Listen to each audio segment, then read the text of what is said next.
Good day everyone, so before we do the solo no damage run, let me explain to you how Miko's abilities work, because a lot of people say it's clunky when it's not. So pretty much if you do nothing and you press your ability, you will go backwards regardless of the direction that you're facing. This is pretty much the basics of how Yai works. So how do you sort of move in a specific direction? Well, what you need to do is you need to slightly hold the key in order to move into any desired direction. So as you can see here, I'm just holding slightly. I'm not tapping it, I'm holding it in the direction that I want. So you might have noticed my elemental skill at the moment is binded to one of my mouse buttons, and that's because it now allows me to use the WASD key to move into any one of the four directions, and you just need to hold it. Like a lot of people understand the concept that you can tap or hold your elemental skill ability. In this case, you just need to do the same with the WASD keys, and it's pretty much as simple as that. That is how Miko works. It's not even that clunky whatsoever. Now let us do the actual solo no damage run, and I think the first thing that you guys need to notice is that you can absolutely iframe corrosion just like this, and there's a guide on the channel on how to do it. It is pretty fun if you know when to dash. So what's the strategy here now with Miko and these little rift hounds?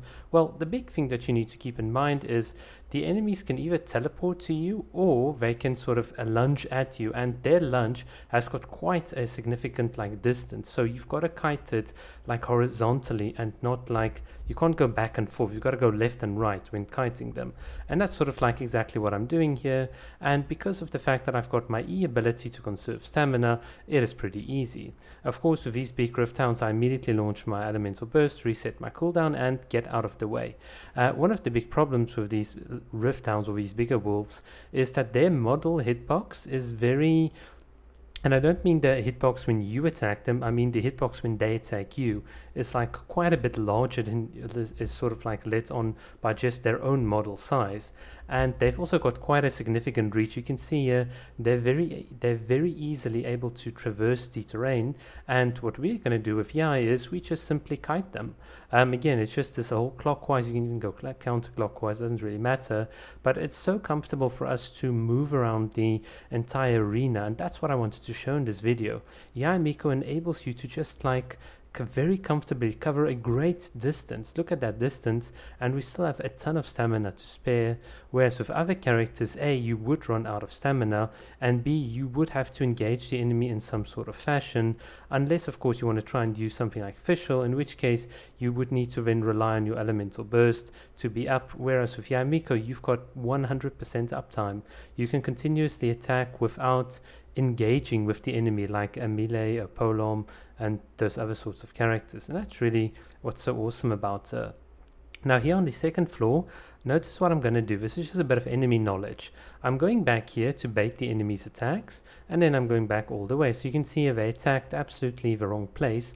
And what I did with Miko was I didn't avoid the damage. I didn't try to iframe it.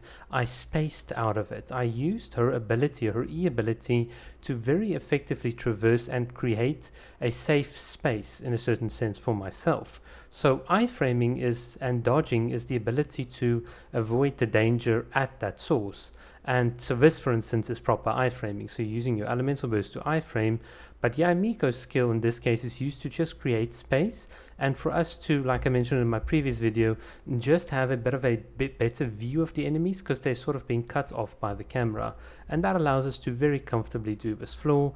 Since we did it in the previous solo no damage run, I think it's hardly surprising to anyone that we can do it again.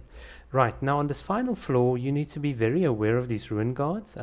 You've got 3 enemies, and again, it's all now about spacing. It's not about trying to avoid as much damage, and I'll show you sort of how you can do this effectively. The big one here is that ruin scout that continuously comes at you. The other 2 enemies are fairly easy to avoid, and look at this attack. You can very easily bait it out by going into one direction, look at it one direction, and then sort of almost dashing back in the opposite direction. And that's because that laser laser attack that they're doing is effectively like a damage over time, or does like it's got a tick interval. So you can just iframe over that tick interval whilst going in the other direction, and hey, it is pretty easy to sort of take out. Now, as you can see here, we've been navigating the entire battlefield. We did a bit of a short little iframe there to avoid the damage. It was like very close and we would have had to restart. But as you can see here, this is how we properly do spacing. We can keep the enemies, we can keep a full view of them, understand what they're doing, and then yeah, we just have our turrets doing the auto-targeting. It's absolutely fun. And yeah guys, that is pretty much it for this solo no damage run. It was incredibly fun, incredibly easy, and yeah, let me know what you think of the new Spiral Abyss, and good luck clearing it. Cheers.